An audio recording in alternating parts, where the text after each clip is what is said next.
name is Raghav and my project is about Archimedes principle. Why I chose this project is because when I was swimming in my pool and got out, I felt a lot heavier, and when I went back into the pool, I felt a lot lighter, and I wanted to know why this was happening. And then I found out this is all explained in Archimedes principle, which states that when a body is immersed fully or partially in fluid, it experiences an upward force which is equal to the weight of the fluid displaced by it. And now I'm going to show a real life example of Archimedes principle. So I have a sand weight and a spring balance, and if I weigh it, it says 2 Newton, which is equal to 200 grams. And if I put it inside water, it shows 0.8 Newton, which is equal to 80 grams.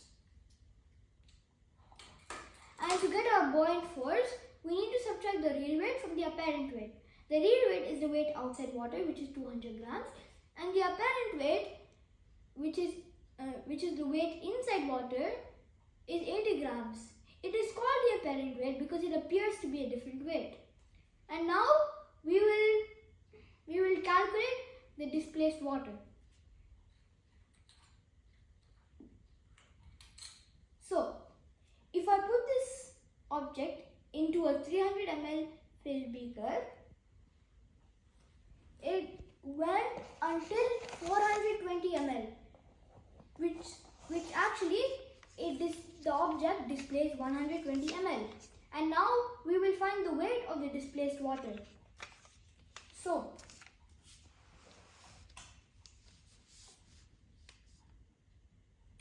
if we take an empty cup, it weighs 32 grams. And if we fill it up with water,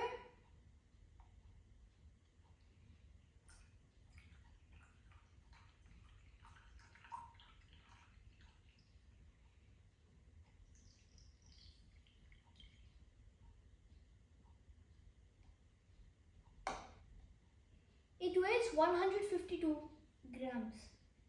And if we subtract 32 from 152, we get 120, which is our buoyant force, which proves Archimedes' principle. But how did Archimedes come up with this principle? There is a story behind it. Once upon a time, there was a fellow named Archimedes who was born on 289 BCE in Syracuse, Sicily. One time, the king asked his goldsmith to make a crown for him, and when it was done, he suspected that the goldsmith has used a little bit of silver and not used pure gold, but he could not prove it. So, he called in his most intelligent scientist, Archimedes, to help with this problem. But Archimedes at first did not know how to solve this problem. So, thinking about this, he went and took a bath in a fully filled tub. And when he climbed into it, some water was overflowing. And he realized that some of the water was overflowing. And he also realized that the more he climbed into it, the more water was overflowing. And then, after realizing this, he jumped out of his tub and ran out in the street shouting, "Eureka! Eureka!" which in Greek means "I have found it." And what did he find? He found the answer to the king's problem. Well, all Archimedes needed to do is get a lump of pure gold and the crown and put them in 2 different cups.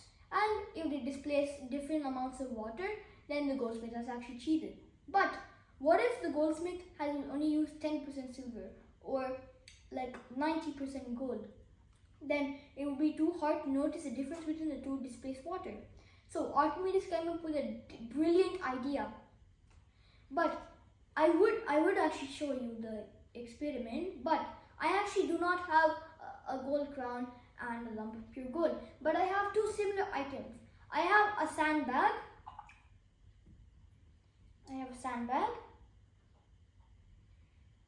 And I have a rice bag, which actually weigh the exact same,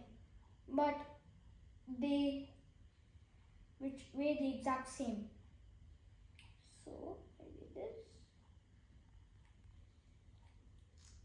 So it's showing it's equal right now,